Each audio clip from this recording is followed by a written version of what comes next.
Graça e paz, meus queridos irmãos, estou com mais um vídeo. Hoje eu quero trazer para este vídeo um tema, a qual eu estarei falando sobre a importância da santificação. Amém, meus queridos irmãos? Eu peço que você abra a Bíblia em 1 Tessalonicenses, capítulo 4, versículo 3 ao 4, que diz assim: porque esta é a vontade de Deus, a vossa santificação, que os abstenhas da fornicação, que cada um de vós saiba possuir o seu vaso em santificação e honra. Glória a Deus. Eu quero fazer uma pergunta para você. O que é santificação para você? Eu entendo que a santificação, ele é um processo. Ele é um processo progressivo e contínuo, operado por Deus na vida daquele que foi regenerado, convertido e justificado no processo da santificação. O cristão é ensinado e moldado a viver cada vez mais para Cristo, numa vida de retidão conforme a vontade do Senhor.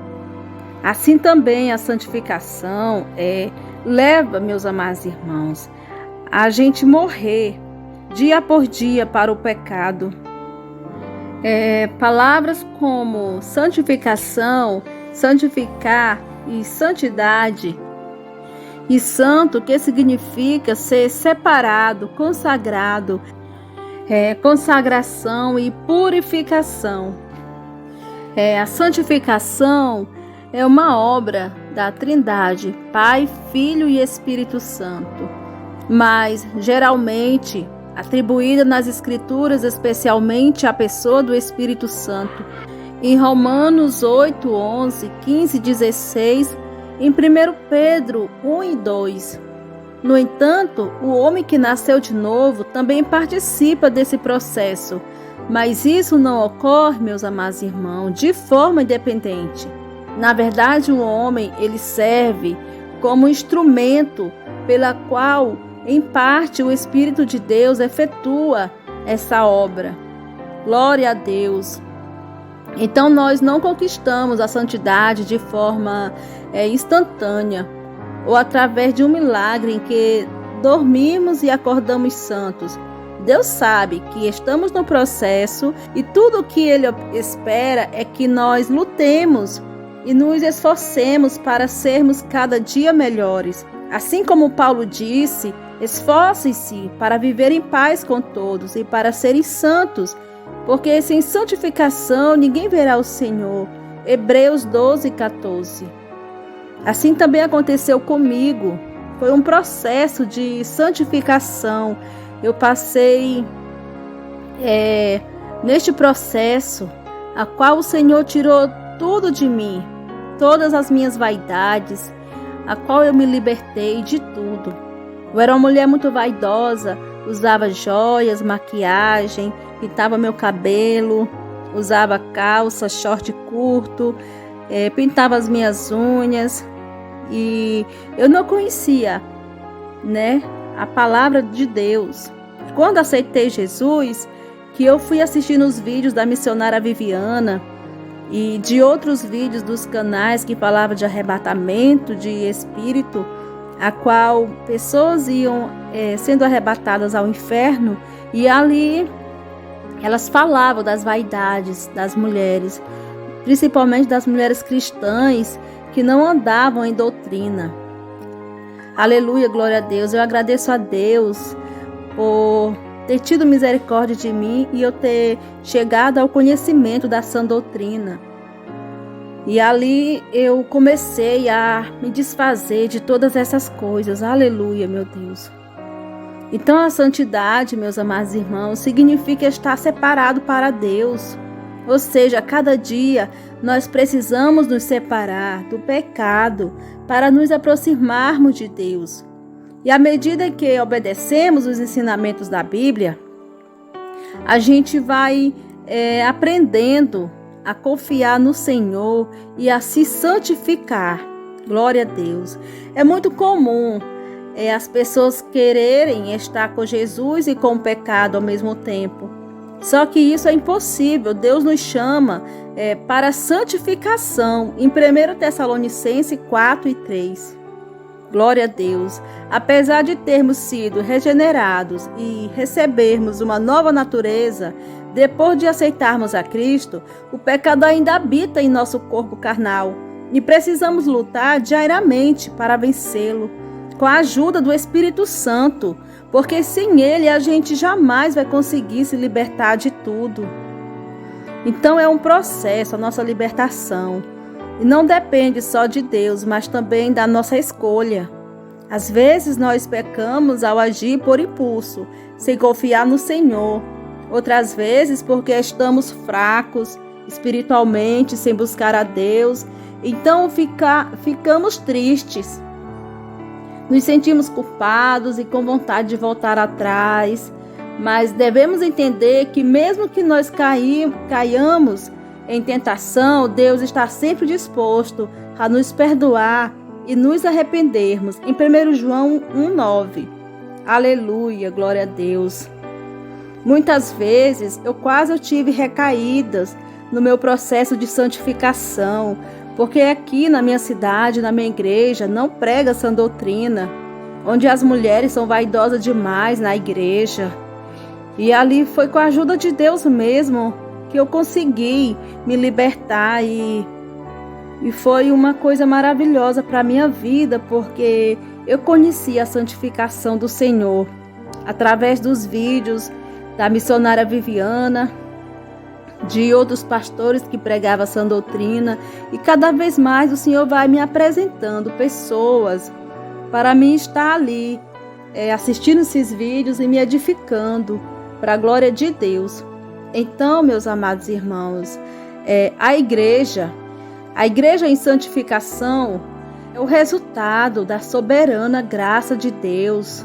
Em 2 Timóteo 9, o fato de Deus ter escolhido um povo para si implica numa distinção entre os que são escolhidos e os que não são. Se Deus escolheu um povo, então esse povo, eu entendo que deve viver em uma vida de santificação. Glória a Deus, para que seja identificado, distinguido do mundo.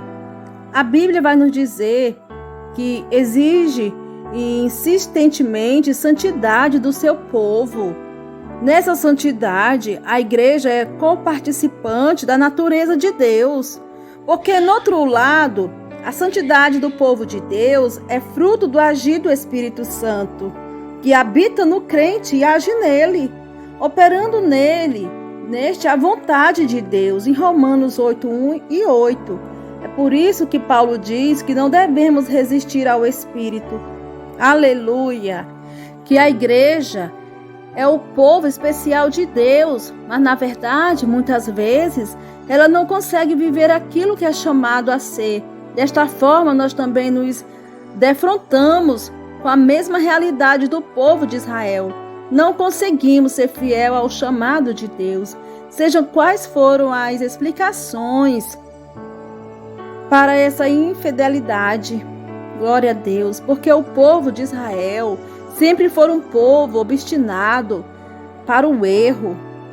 Era um povo que Deus tirou do Egito, mas esse povo, meus amados irmãos, começaram a murmurar, sentir saudades do Egito. E assim está acontecendo hoje no meio cristão. As pessoas vêm para Cristo e começam a sentir saudade do mundo.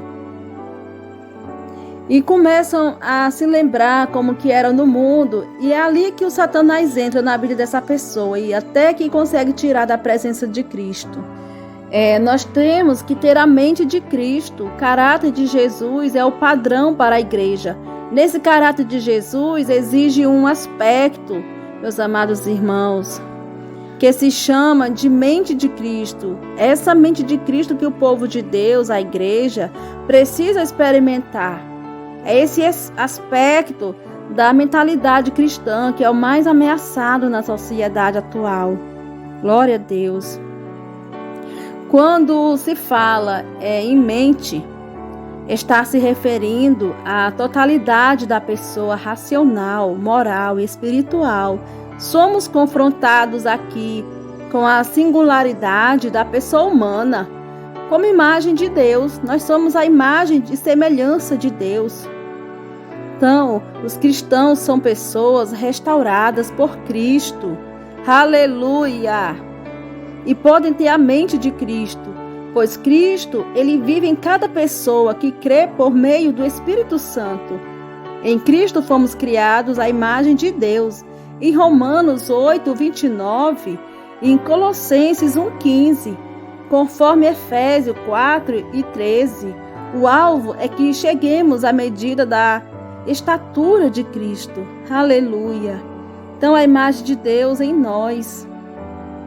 Mas o que significa, meus amados, a imagem de Deus em nós? São aspectos da personalidade de Cristo que foram demonstrados em seu ministério terreno. Então, são, portanto, significativos para a vida da igreja. Glória a Deus.